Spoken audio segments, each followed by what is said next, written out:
you make fun of people whenever power is going to go out or any ice storm or any of these things happen, and they're rushing the stores and getting seemingly an overload of supplies. Like, I'm never going to do that again. And just knowing how bad off me, my coworkers, my friends, and the community were in all these situations.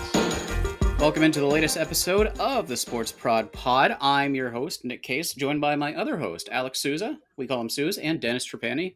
Guys, how are we doing today? Not bad. How are you? I'm good. My wife has been crushing these poppies, these sodas, like fake sodas, and I've been into them now, and I'm enjoying one as we speak. I'm on my third coffee of the day. Can you tell we're in the middle of the season? I'm jealous of the coffee. I was telling the group chat, forgot to get coffee on the way home, and so now I'm extra mad about not making one. We are joined by our second guest today, and I will waste no time in getting him introduced, even though I've wasted plenty of time before getting him introduced. He is Alan Ellis. Alan is somebody I've known for a while. He is currently at UNC Asheville, and he's somebody I've wanted to have on anyway because he's a good guy, and he does a good job at UNC Asheville as much as you can, the same way I did as much as I could at Charleston Southern. But obviously, UNC Asheville and that area has been in the news lately. And we just kind of wanted to talk about what all happened, how it's looking, how it's, what all went down, I guess, for lack of a better term. But we'll start with the light end and say, Alan, welcome to the show. Hey, happy to be here. You are you're relaxing, and I think that's a good thing. I think that's a very good thing. You said you were at your parents' house in South Carolina, and they're still kind of lacking some necessities. Yeah, absolutely. Things are not quite to 100%. I think my mom was talking earlier about how the electric company lost 99% of the power that they had sent out when the storms hit here. And you said Abbeville, and for those that don't know that might be listening, what area is that? That's about an hour south of Greenville, just about 45 minutes due east of Athens, Georgia. Okay. Yeah, I had alluded to doing some more travel work on the last episode, and I'm not turning this into a woe is me by any means, but I was actually supposed to be in Tryon, North Carolina this coming weekend to do some bull riding, and understandably that got shut down. That's pretty much like right in between Asheville and Greenville, for those that don't know. So understandably that was canceled, and that was postponed, canceled. We'll see. Hopefully just postponed, but we'll see how long it takes that area to get back up and running. So before we get to the nitty gritty, Alan, how long have you been at UNC Asheville? I started there September of 21, so just past 3 years, so into a fourth season. And we usually give our titles to feel a little important. What is your official title there? Director of Broadcast and Creative Production. I know that wasn't your first stop, if memory serves. Where were you before UNC Asheville? I was a student down at North Greenville University, D2, and worked as a student worker there, student worker with Furman University right down the street from there, and was several different roles: contracted employee, interim director, assistant director, just depending on the time, was something there for about a 5-year stretch. So what is it then that led you to UNC Asheville? Just the opportunity to be a director and actually just get my toes in the water as a full-time employee meant a lot. And Janet Cohn, the AD there, was very, very understanding, and in knowing that I wasn't proven by any stretch of the imagination, but knew that I had the want to and just believed I had the skill to get it done. And I think in that 3-year stretch, I'm not going to sit here and pretend I'm any better or worse than people that came before me, but I think that I've done, and the people around me have done, the best that we could given the situations we've been in, and I'm very proud of the work we've all done out there. Talk about that growth, though. I mean, I think that's the one thing that we always talk about on this podcast about our careers is just the year-over-year growth, and kind of talk about that process and how you've grown, whether you want to say you're better or not or whatever, just talk about your growth over that time.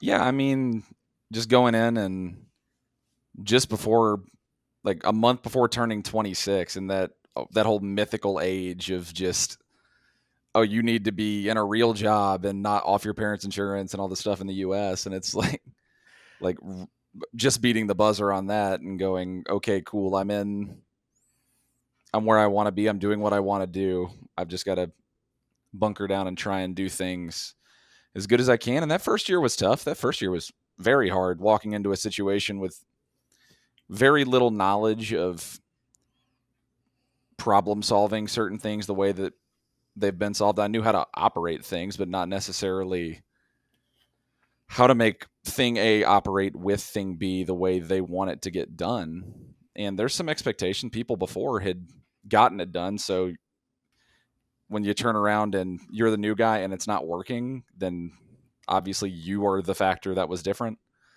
That took a lot of getting through, but my goal ever since I've been there has been to try and do things the best we can with what we've got and incrementally get better every time we do something. And first show I did there was an absolute disaster, and not afraid to admit that tried to do soccer out of a situation that didn't do the math correctly, and had to do a soccer match without a center camera because I couldn't figure out exactly what was wrong in the moment, and had to, and Nick, the guys in the conference calling me, going, essentially, what the hell's wrong? Like, is it a technical issue or is it a you issue? Because they don't know you at that point. And just being able to go through that, and I think there's some blessing in starting at a low point. Like, if everything went perfectly the first time, then the first time things go wrong, it's going to feel bad. But if you're already feeling a little uneasy and things aren't going good the first time, at least you know the next one is going to be better than that.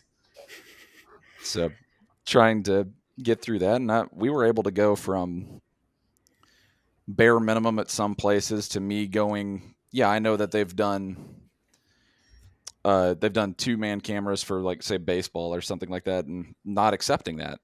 Or no, it was they had said that they had done baseball with no one there, and just turning around and going, that's unacceptable. We are at least having X amount of people do something. And I wanted things to look as good as it can. I had one of my mentors when I was at Furman, down at Georgia Southern now, Byron App, very, very good guy. He very ambitious and very, very much wanted things to be as good as he could get them to go, even at the detriment of his day to get things on air or whatever. I just remember vividly, like, him sending me stuff after he'd gone to Georgia Southern, and it's like, oh, look, I got this drone implemented into this softball show or whatever. And it's like, but I remember vividly him saying, I want there to be no difference. I want it to be impossible to tell the difference between if I made the show or if the major networks came in and did it for us. And that's been the mentality I've tried to put in. And obviously, very small school, very, very low budget compared to a lot of places. But I think things have looked as good as can be, and trying to keep pushing that forward until it's time for me to go somewhere else and anything else changes. Did Drew Pember make you look good, or did you make Drew Pember look good? I think a little of both, to be honest. Drew helps in being able to have someone in the national spotlight as a good player. And I mean, we've all had a player every so often that was a big deal. And being able at a mid-major university to have one of the best players in the country on your court all of the time. So you knew that, a game that in previous years the matchup might have drawn 2,000 eyes is suddenly drawing 4,000, and scouts are there, and all of these people are around to see you. There's not a lot. It's not necessarily a push from above that things have to be great. It's a want to show it off. And I remember vividly the game that Drew in particular had tied the conference scoring record in scoring. Just realize realizing I'm being so on top of the game between me, the student workers, my assistant at the time, going, oh, he's at whatever it was, like 27 at the half or something like that.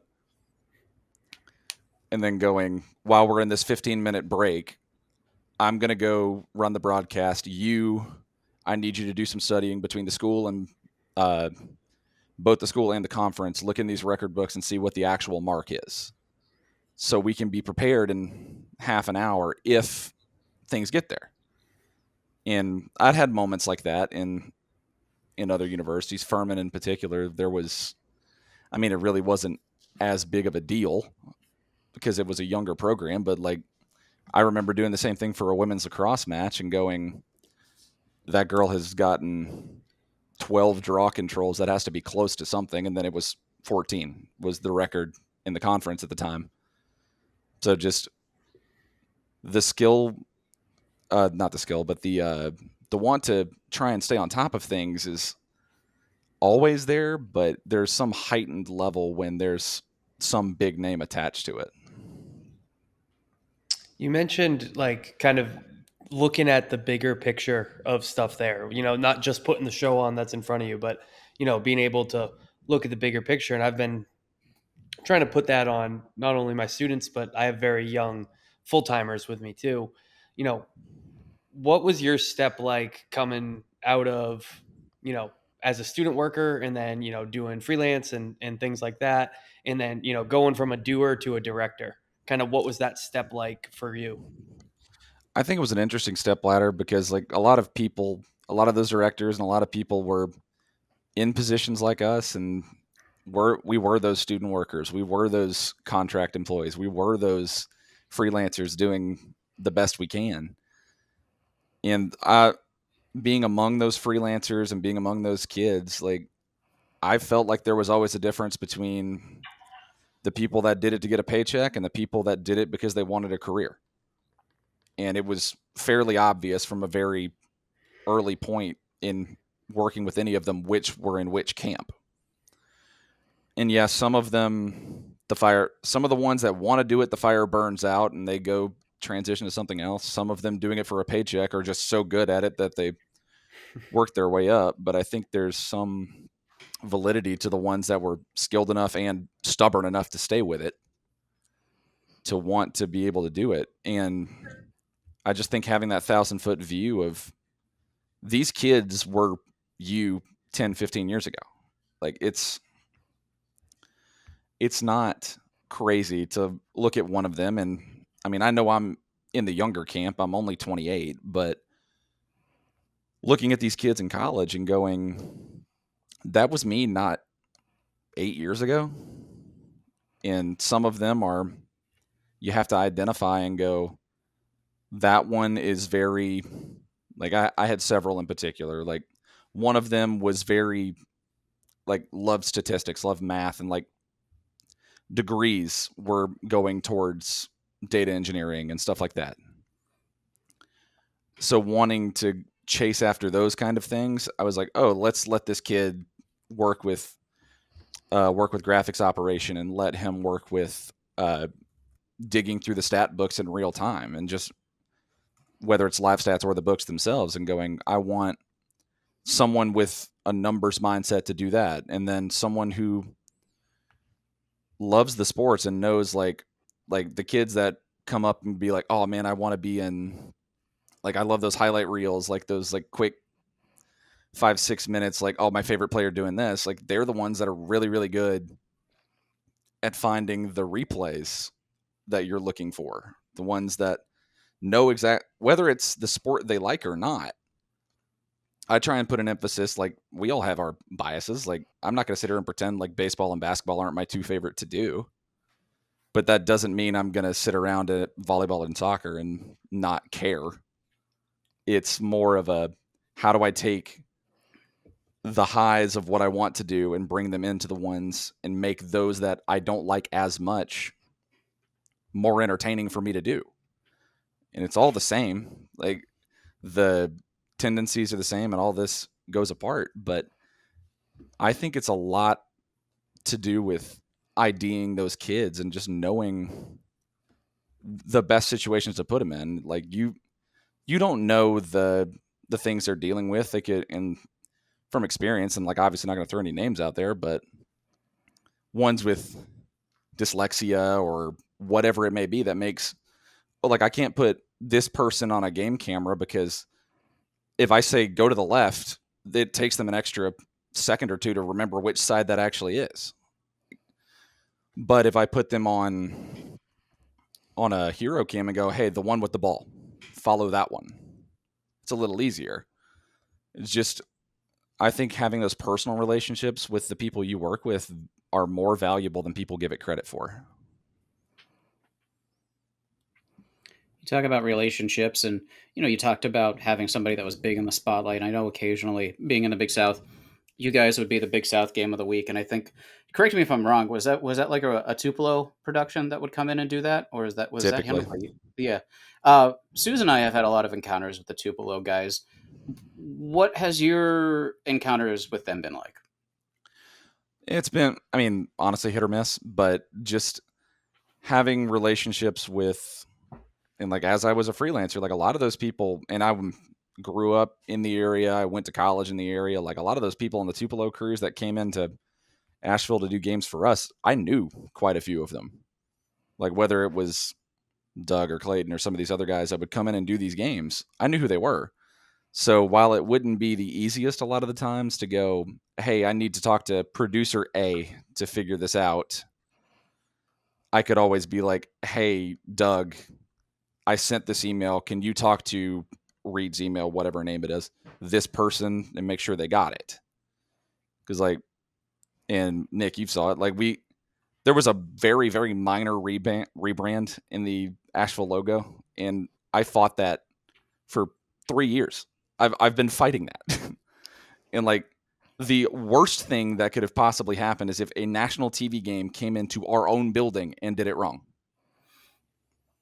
So just having to fight through those details and like pestering those people to be like, I don't care if you received it and said nothing. All I'm looking for is the information that you have seen it and are doing something.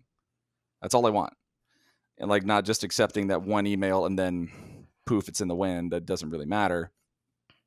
That's how I always looked at it. But just going into those games and seeing them come in and working with our SIDs and going, hey, this person wants to talk about, like a Matt Schick wants to talk about some story. What do you got? And we being able to know, luckily I was in a smaller department when all these were happening, but just knowing that these guys are what their stories are, or at least at a surface level, what these stories are, and being able to go with an SID and go, oh, email them back.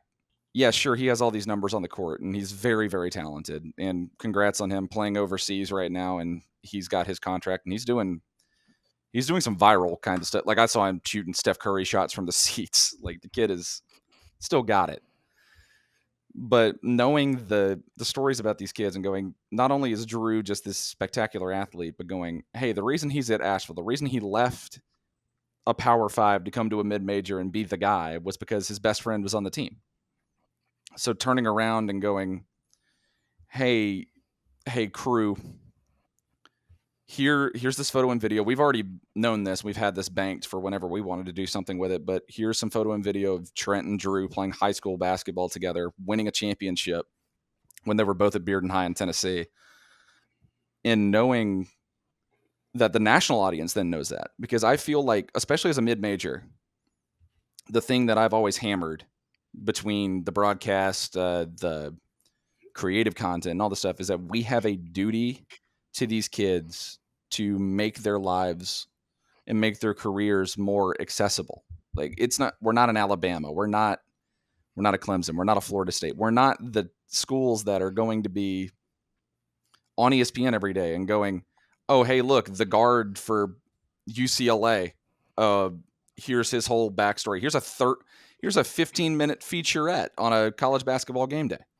Like they're not going to do that. So I feel like there's an opportunity to go, hey, here's a storyline that is very interesting. Here's this information and go, and it'll reflect good on them and great back on the university. Was able to do a couple featurettes before all the storms and everything happened in the Asheville area, between a women's tennis coach that her entire career was tried to play professionally multiple times when she was younger in South Africa, grew up during apartheid, eventually came over to the States, played at Miami, coached at Florida State, and then ended up coming in and coaching nearly 20 years at Asheville and is still there. And then on the men's side of tennis, like turning around and out of seemingly nowhere from an unranked doubles partner to a Wimbledon champion is a kid from Asheville. That is unbelievable. And those stories don't go unnoticed in the communities for the schools that are seeing these. And there are alumni, there are supporters that are going, "Oh, I remember that kid from back in 2019 when he was here and what he did in tennis and how crazy that was." And I just hope that everything I've been able to do has had an impact on these kids and at least made some dent in the litany of things. Like, Nick, do you think you're going to turn on and see the San Diego Padres play tonight, to date this, the San Diego Padres play tonight, and they're going to mention that the manager was a baseball player at UNC Asheville? Like, you're not going to see that. So I just feel like there's some duty for us to do that kind of thing. But at the same time, it's an opportunity that you don't get in a lot of universities, to be good enough to produce these athletes, but not big enough in name brand that someone's going to do it for you. I think that also kind of hits on what we always talk about. It's a difference between, showing a game when you're broadcasting a game. There's a difference between showing it, and there's a difference between telling the story behind it. And that's one of the biggest things that like I said, that we always talk about is yeah, I mean, sure, okay, set some cameras up and show what's happening and show the score, but those kind of stories and those kind of things are what make a broadcast a story instead of just moving pictures. And I think that that's such an important point to make. Not only do you have a duty to your school and your student athletes to tell their stories, I mean, look at us at Wyoming. For every Josh Allen, there's a couple hundred kids that you never hear about. So, that in that case, yeah, that is on us, right, to tell that story. But you also have a duty to your audience, I think, to inform them and say, hey, that's why this is important. That's why this is cool. That's why you should take note of what just happened. For me, that's the fun part of the job is diving into the game notes and going, oh, okay, yeah, like I can make something out of this. Like let's find a place to fit this in tomorrow night or the next night or whatever it might be.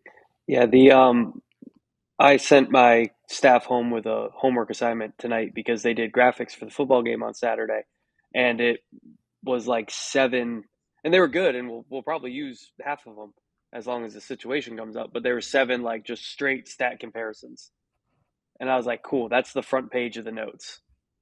That's awesome. Can we find something that, even if it's stats, can you dig a little deeper and find a trend or something like that that isn't just Coastal good at this, ODU bad at this, and then compare them, which it might be important at, time of possession is there's a big difference, and that could tell the story of the game and all that. But can you dig deeper into the time of possession? How many running plays do we run, stuff like that.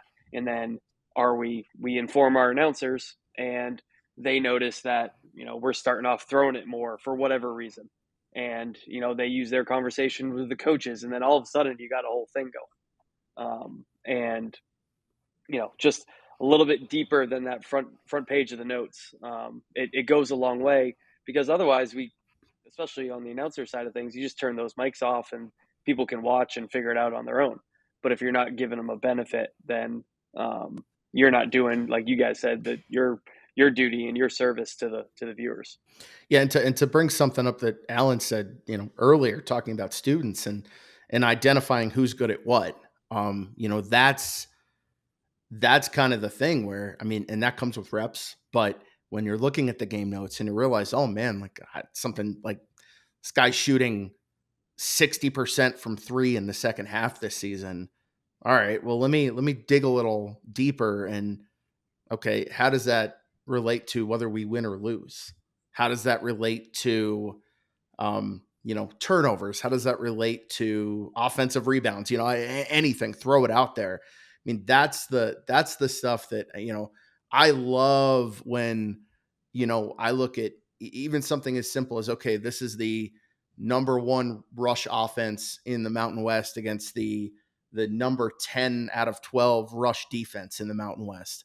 And you hit that early in the show, you're like, okay, like this is a key to the game right here. Team X has not been great at stopping the run. Team Y is really good at running the football. And then, first quarter, second quarter, you can go back to something like that and continue to update the fans. And whether you're right or wrong, it's still pretty cool to go, hey, like this is how we thought this was going to go, but it's gone completely the opposite direction. And like, again, I mean, okay, we were wrong in our prediction, but that still tells a story that, hey, this didn't shake out the way that it should have on paper.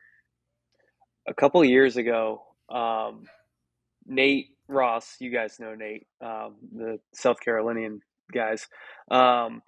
He got almost every pick to click wrong. Not wrong, but he would choose who he thought the top player was, and it was they put out a stinker every game. And then finally we spun it as like, yeah, I thought they were the key, and so did, Coach Ellis tried to stop them, and evidently he did.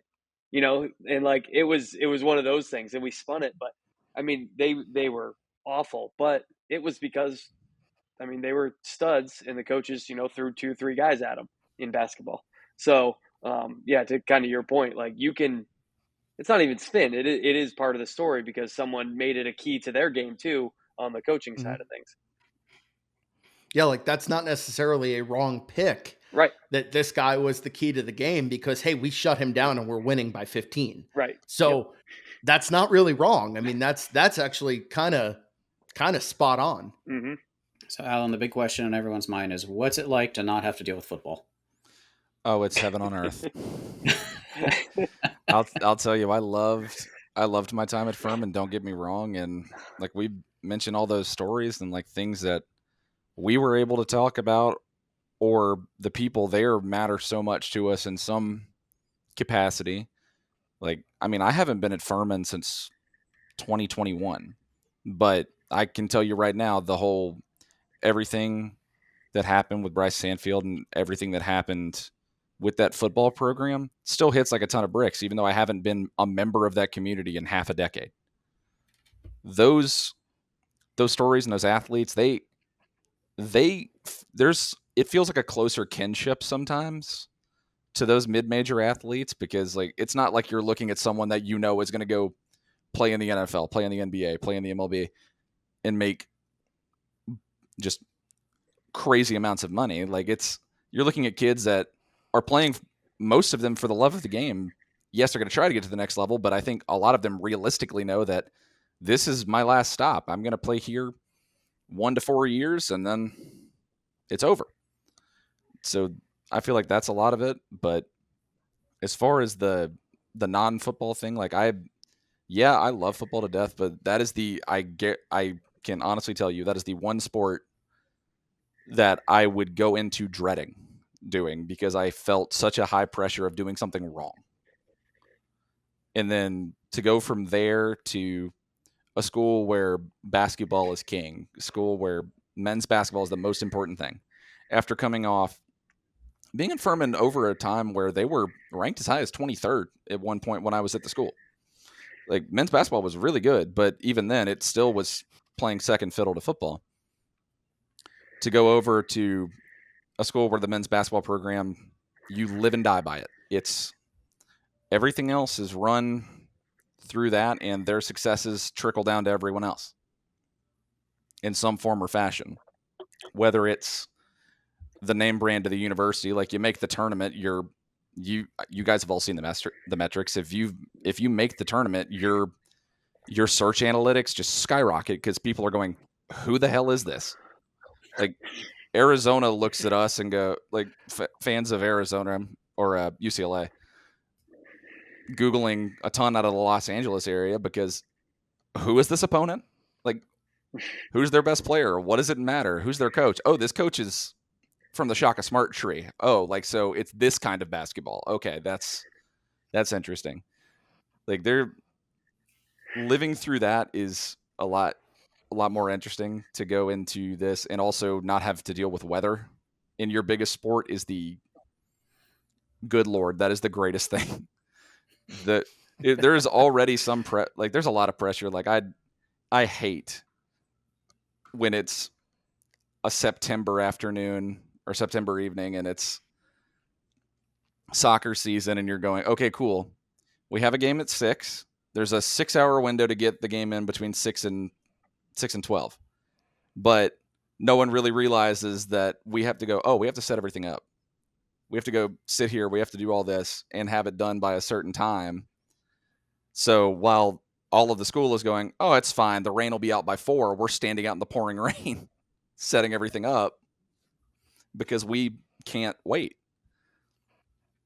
And I love football to death. Eventually, we'll probably go back to it at some point, but I mean, for the time being, I'm happy to report not my problem. Very happy about it. I can honestly say people ask me all the time, about the snow out here in Wyoming, and it really isn't that bad. When I went to college in Erie, Pennsylvania, that was far worse than this. But I'll tell people till I'm blue in the face. Rain is the worst type of weather. Especially when you're dealing with electronics, but I can handle snow, because snow, you can lay something out and brush the snow off and put the plastic around it to protect the end and all that. Rain, it's just like the minute it's wet forever. It seems like. Yeah, it's the worst. And being in a place where you have a limited amount of equipment is not the most fun situation to be in. And going here and going, okay, cool, we're going to go broadcast this non-conference men's soccer match versus Virginia military or whoever it may be. And then turning around and going, oh, it's pouring rain. We're in a lightning hold, so I can't even go get it. I'm just standing under a roof watching everything get soaked and hoping it works, because in 3 days we're supposed to play another game. And you're kind of just SOL at that point. We were having a chat, me and our deputy AD today. We're talking about just once in a while we'll just get on a tangent about how expensive my equipment is, and this is to say he is very aware of how expensive it is and why it's expensive. He's not one of those administrators that just complains about how expensive it is, but I jokingly said to him, it kind of plays into this perfectly. I was telling him that the elephant bags, the shooter slicker elephant bags that literally do nothing but cover the camera overnight are like $700 a piece or something ridiculous, right? And he's like, for a tarp, basically. And I go, yeah. And he goes, oh my God, why? And I go,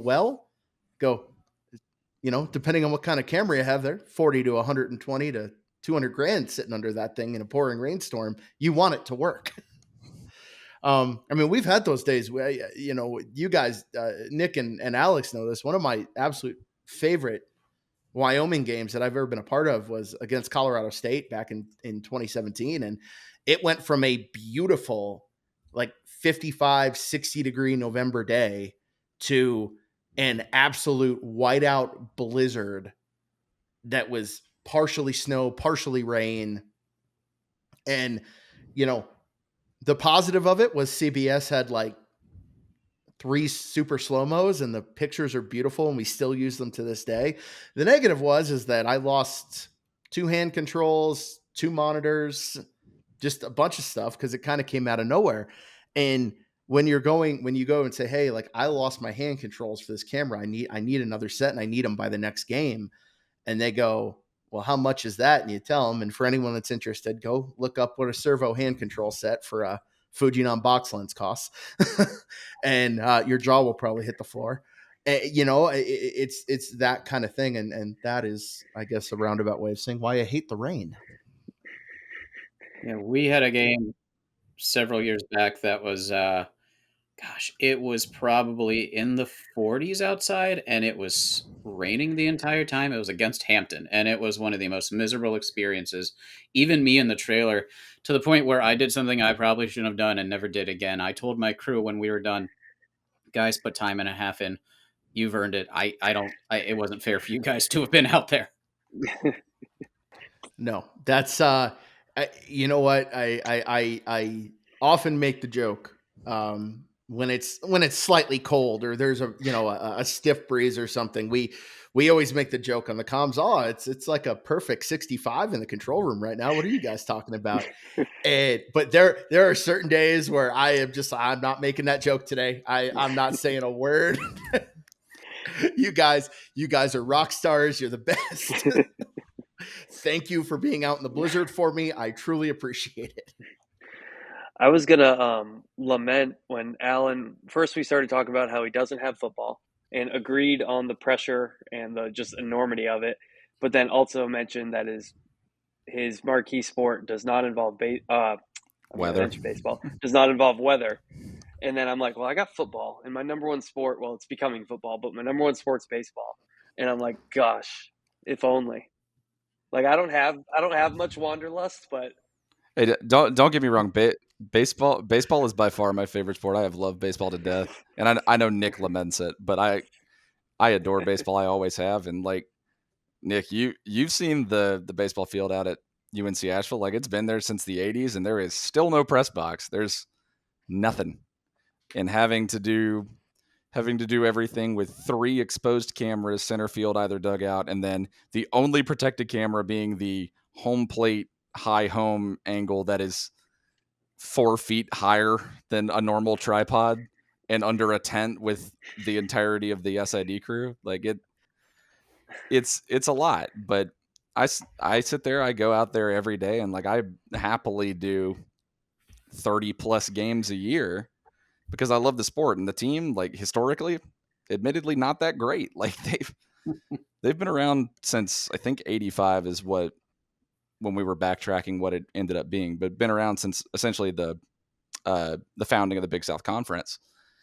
And to turn around and see that team go, they have gone exactly 500 twice.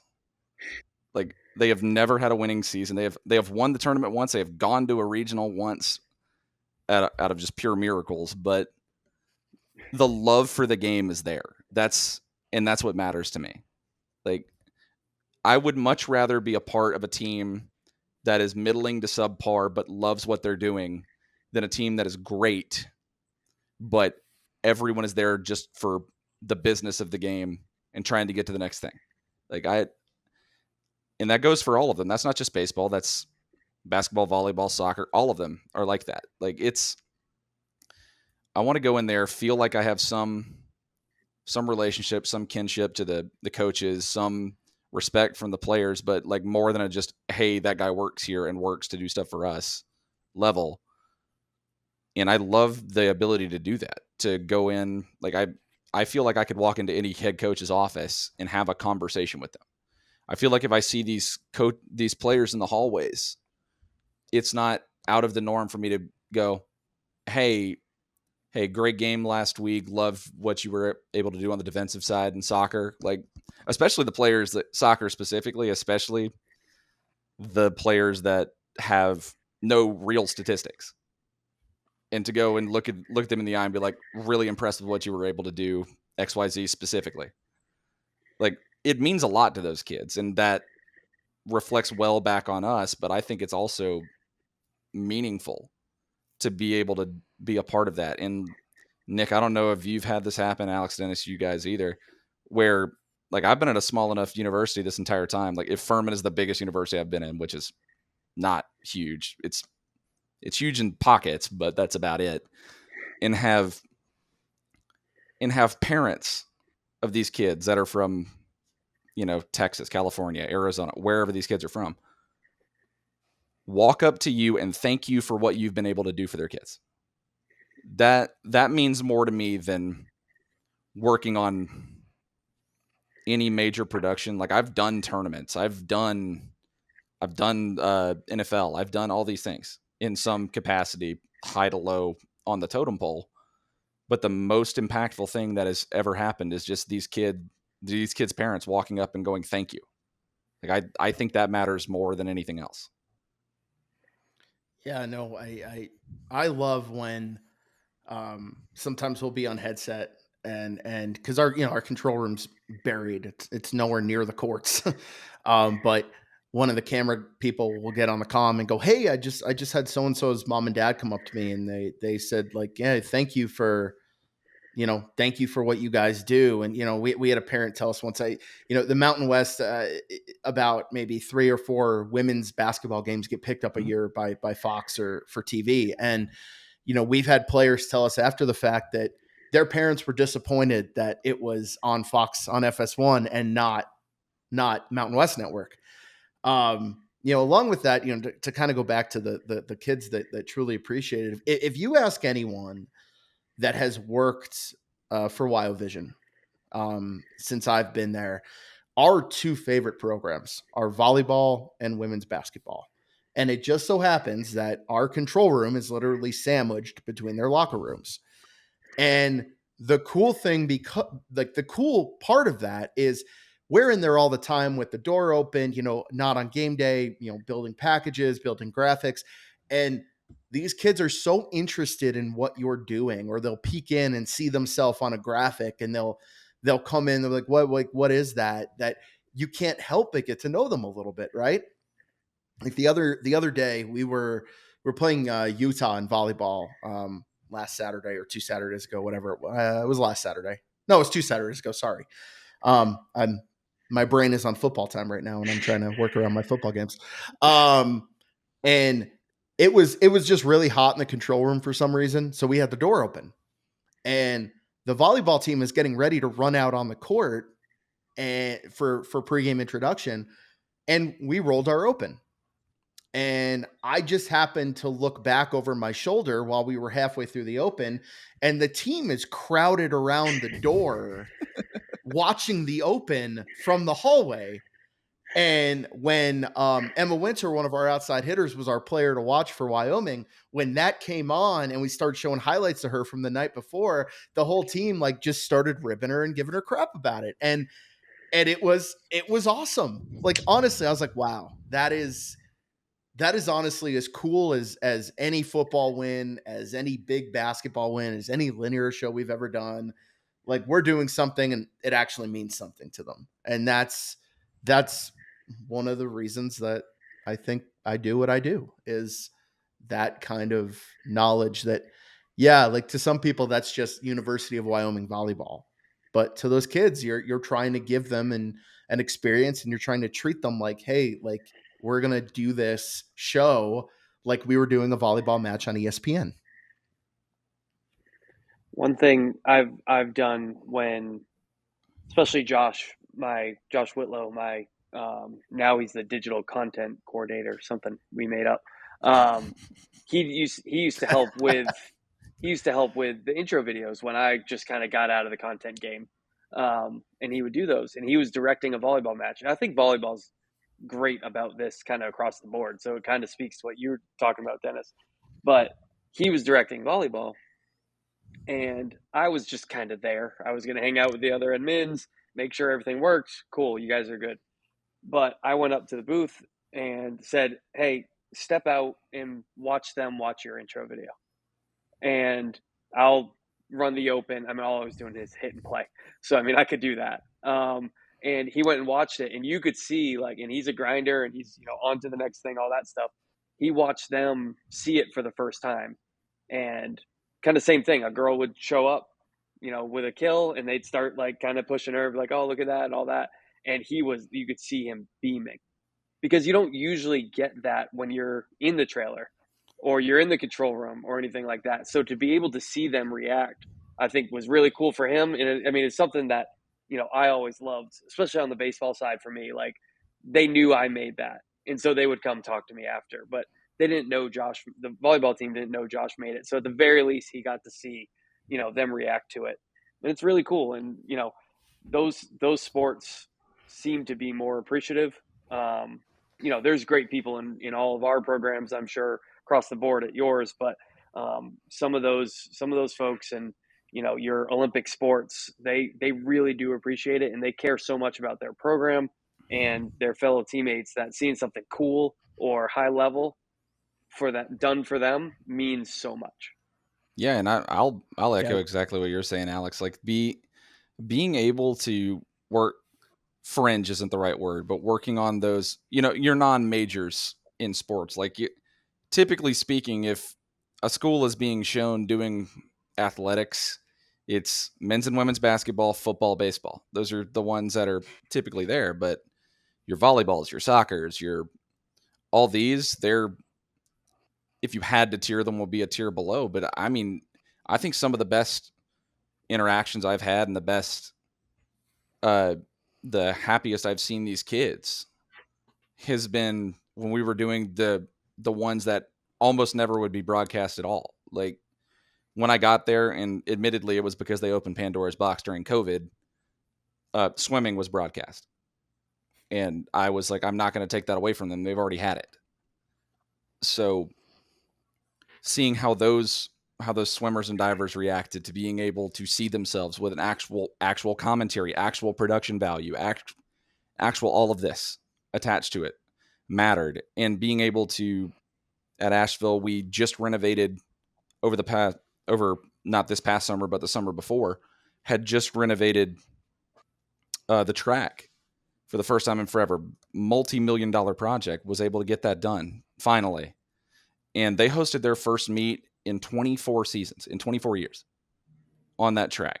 And to see those kids, that not only those seniors that had gone all 4 years without competing on something, but knowing that they knew in their heads that not only them, but a generation before and before and before and before and before never had that opportunity to have a home meet. We were like, we're going to knock it out of the park. We're going to do everything we can. And yeah, there were some snags. We screwed up a couple things, but to go there and be like, here's 9 hours of uninterrupted coverage of an entire track meet. Was it all commentated? No, because we didn't have the easiest means to know, like, oh, that high jump was, well, the high jump being a bad example, but that long jump was far. Like, don't know exactly how far they went because it's all held on paper at that level. But being able to, at any level, show the most you could. Turned out we got numbers back from the conference office and what ESPN was putting out. And that not only was the most watched thing that we had done that track meet, that was not only the most watched thing that we had done that season or over the entire time I've been at Asheville. It knocked it out of the park. It was more than double viewership of anything we had done otherwise. The high water mark that season before that was like 9,000. And the most that I remember seeing in the time that I've been in Asheville was about 10,500 people. This was over nearly 21K watching this. And that number blows my mind that is a real number. And I know there's some metrics and inflation to people leaving, rejoining, it's on for so long, yada, yada.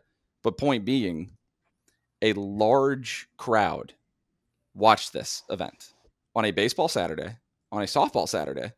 Like, they chose to, instead of watching your traditional sports, watch something that was a little different.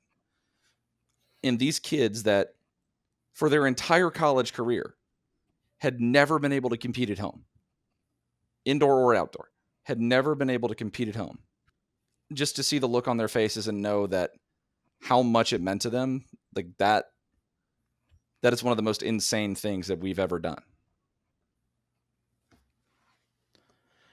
We streamed track for the first time last year, and to say it was riddled with technical issues would be kind.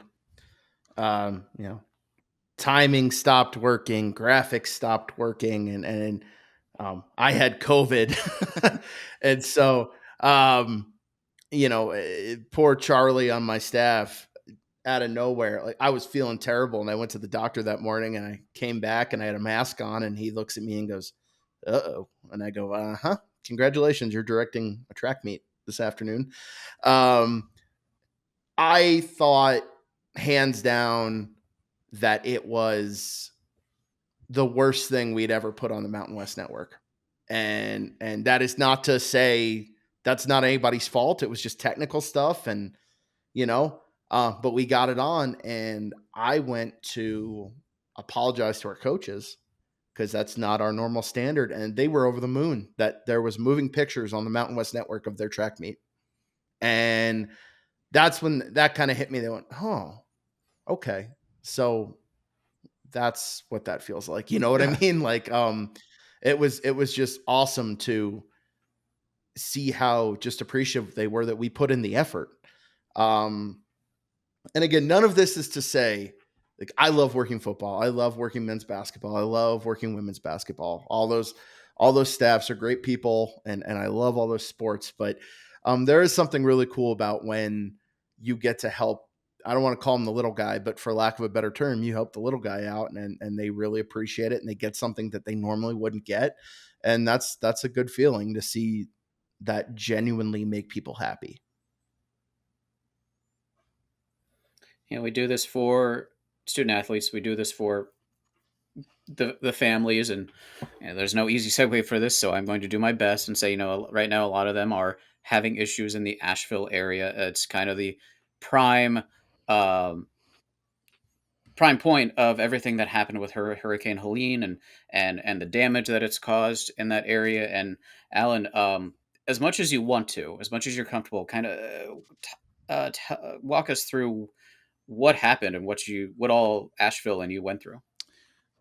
I mean, luckily on my end, very, very, very little property damage, no harm to myself or anything. Was very, very fortunate. But I know I was able to get out a day ago, and I was there, what would that be? 4 days without power, water, internet, cell service, anything, just absolutely nothing in the area. And just knowing, like, you don't realize how you'll react when something that devastating happens and you can't even tell your family you're okay. That was the most unbelievable feeling I have ever had, and I would not wish that on anyone, to go through that and having to sit around and wait, knowing how bad, not knowing how bad it actually was, but knowing it was, like the community as a whole, we all thought it was just going to be a bad storm that came through. In what world do you live in where a city 300 miles from a coastline and 2,500 feet in elevation gets wiped out by a hurricane? Like, you just don't plan for that. It's not that Katrina was predictable with New Orleans, but it was more believable. Just things you don't prepare for, like these. You make fun of people whenever power is going to go out, or any ice storm, or any of these things happen, and they're rushing the stores and getting seemingly an overload of supplies. Like, I'm never going to do that again. And just knowing how bad off me, my coworkers, my friends, and the community were in all these situations, and being able to go, luckily my family lived south with the closest accessible highway to where I lived directly going to them. That most people weren't that lucky. And to go around and drive around 2-3 days after the storm, once everything was a little more clear how things were going, and seeing trees down everywhere, power lines down everywhere, houses wrecked and abandoned, seeing the Asheville area lose the River Arts District, the Biltmore Village, everything underwater for days, just still submerged in places. And River Arts had only receded, I think, maybe a foot, maybe 2 feet between the time that I was able to get around and the time that I was able to leave town. in a 2-3 day window. That is insane. And knowing, like, seeing death tolls climb and seeing everything that's gone on, and not knowing, or knowing full well that we won't know just how bad it actually was for weeks to months. We have no idea. And luckily, I was unharmed, coworkers unharmed, student athletes unharmed, students in general, I should say, unharmed. No casualties reported from the university area. Damages to the university are fairly minimal. So home and work, luckily, had nothing go wrong for us, other than having to wait things out, get everyone out to safety, and down the line reschedule games and try and figure out how to return to play for men's and women's soccer and volleyball. But to be able to know that those kids are okay, know that those coaches are okay, that those staff members are okay, that everyone in the bubble of the university is okay, means a lot. But knowing that people in the community weren't as lucky, I mean, it's heartbreaking. There's no other way to put it. It's absolutely heartbreaking to see what that city's done and how much that city has meant to me. Like, as a transplant, as most people are in that area, being able to find a new home and feel like you're part of a community, feel like you're part of something, and watch things that you've grown to love, whether they're material community, doesn't really matter. Just seeing all that get devastated is something that, unless you've experienced it, you'll just never know how bad that feeling is. And being in a situation where we're communicating as often as we can with our coworkers, but knowing that some of the ones in town that are still there because of either familial ties, still living in town, like your parents or the close family being around, or knowing coworkers, direct coworkers living with their roommates who were on emergency crews, and like the staffs at the universities that you accept doing but don't really think about the consequences of until a situation like this. Granted, this particular person was in student recreation and outdoor leadership, so they would have been there anyway. But knowing that they can't even leave to go see their family until they relocate all of these students on campus, get them out to wherever they need to go. And I'm not going to say where they are, obviously, but get, like, not only there's some difference between staying out of the effort so you're not in the way, but and helping with the efforts themselves to get everyone safe. But everyone's had their burdens. Everything has gone wrong around the city, but there's still, I'm happy to report, there's a kinship, and there's something that feels like familial with the coworkers. Like, I mean, I guess you could call it trauma bonding or anything like that, but being able to go and know that, oh, that's not just our creative content person, that's not just our sports information director, that's not just our athletic director cares so damn much about us. It's unbelievable that they'll go the extra mile, not to just send an email and hope that people are okay, but go through the effort of getting Google Meets set up daily, giving us updates, doing all this stuff to make sure we're okay. And I mean, the university put out stuff today, to date this again, but the university put out information today that classes will not resume until the 28th at the earliest. That is a month. That is a month's worth of university time that was just washed away. And that's, if I'm being totally honest, that is admirably fast, considering what I've seen. Seeing water so high that the edge of your highway is here and the water is just below it, when it is typically, you are looking off the side of the highway probably a solid 30, 40 feet into a gully where the river is supposed to be. it's just the mental image does not do it enough credit. The photos do not do it enough credit. Seeing it and knowing the exit to River Arts in that district that I loved so much is literally a quarter of a mile from my house. And seeing water go all the way up to that and knowing it could have been worse is, I don't want to say it's survivor's guilt, but it's something that I'm still struggling to come to terms with.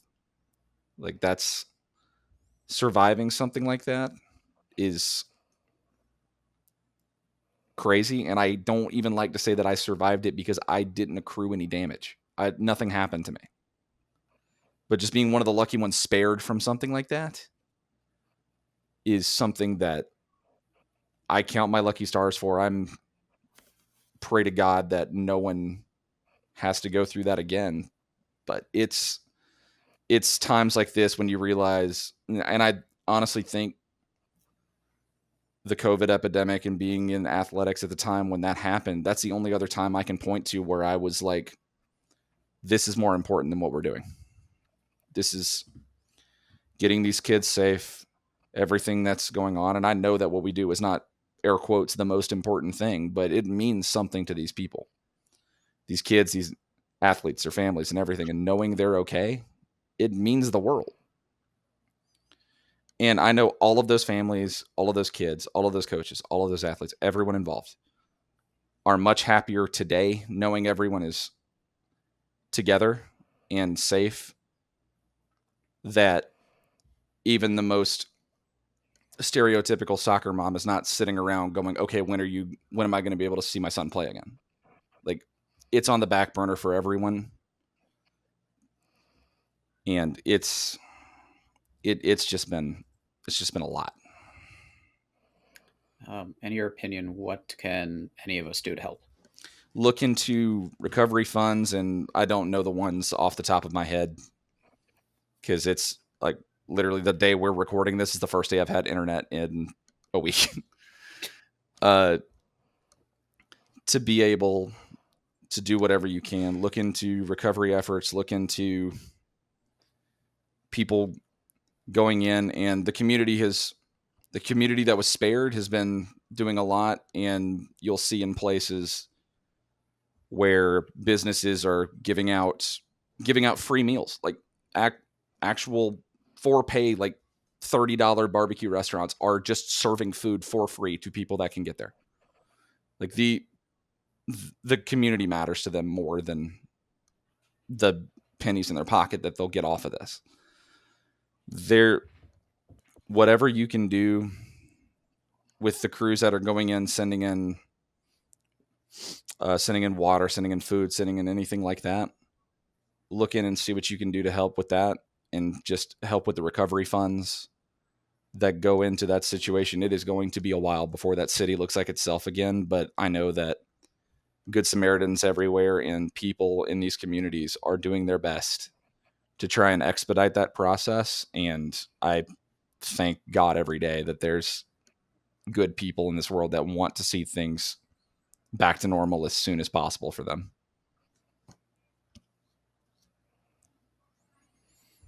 He is Alan Ellis of UNC Asheville.